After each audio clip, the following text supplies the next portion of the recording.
season, his second in the NBA. Prior to tip-off tonight, he had the opportunity to sit down with Allie LaForce and talk about yet another hot start.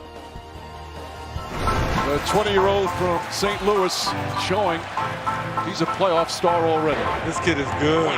Tatum drives down and throws it down. Wow! Jayson Tatum has electrified the crowd.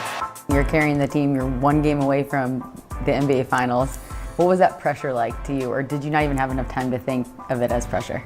When you're in the moment, well, at least when I was in the moment, I wasn't thinking about it. I was just so excited. It was my first year in the league.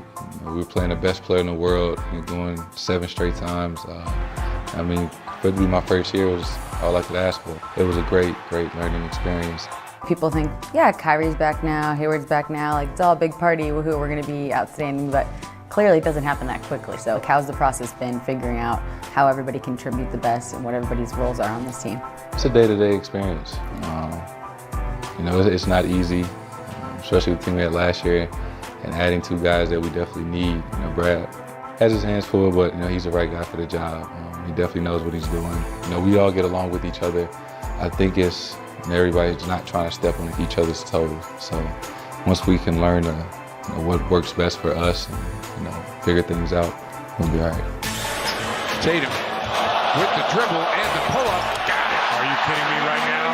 Are you kidding me right now? Tatum shaking big. This kid is absolutely ready for prime time. Your one-on-one moves seem like they've taken a jump, but this year it seems like you're more confident in your one-on-one game. Was that something you worked on in the offseason? Yeah, I think it's just confidence in myself. Last year I was trying to fit in. I was 19 when I got drafted, so I was just trying to find my way on the floor, and now I've kind of established myself a little bit. I just feel a lot more confident, in my game, and I earn my teammates' trust and my coaching staff. It was really cool reading about too, like how young you were when you were saying that you wanted to be like Kobe, like not wanted to be like Kobe, wanted to be Kobe. So now that you're, playing at the level that you watched him play at for so long, how do you think you're measuring up? I got a long way to go. I got a long way to go, but just having him as a mentor, got a chance to talk to him, meet with him a couple of times, and work out with him.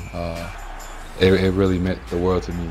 From being a kid that wanted to be just like him, and now to have that one-on-one time and get to interact and learn some things, it was like a dream come true. All right, you'll see Jayson Tatum in action coming up top of the hour on TNT against the Bucks. What have you seen from Tatum year 1 to year 2?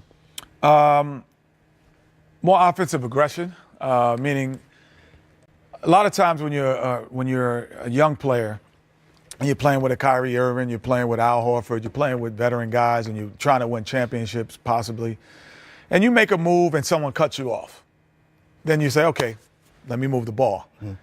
Tatum this year, you make a move, someone cuts you off, he goes, wait, I'm not finished yet, and he goes again. He makes a second effort, as the star players mostly do. So now he's considered himself a star player. It's not that, I don't think anything that Brad Stevens said, Danny Ainge has said. Is it the Kobe thing that Allie was talking about? I just think it's a maturation of what he saw in last year in the playoffs. So it's nothing that a coach can say, well, you have the green light. No, but when you make a move and you're cut off and then you don't swing, and you swing it, then you believe that someone else is the better player. That's when they call the alpha player. He's become an alpha player for the Boston Celtics because he will not quit after one time you stop him on the defensive end. Now, tonight, the challenge of defending this Milwaukee Bucks team, which is really long, really versatile. They're shooting more threes, so it'll be different than the team they saw in the first round of the playoffs last year. Well, but still, they're the best perimeter defensive team in basketball, possibly.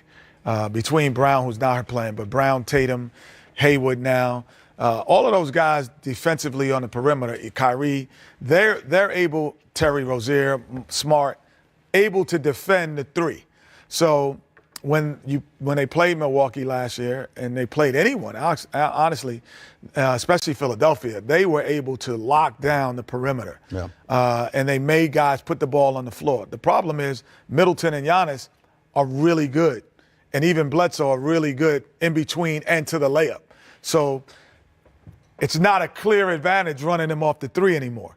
And that's what Boston will have to adjust to this year. All right, we'll go back out to Boston in a couple of moments, be joined by Grant Hill to get a preview of this one. We've got a few games already underway, pretty busy schedule around the association. They're got 4 minutes to go or so in the first quarter in Philadelphia. Sixers lead the Clippers by 5. Not much more to do. Game time live.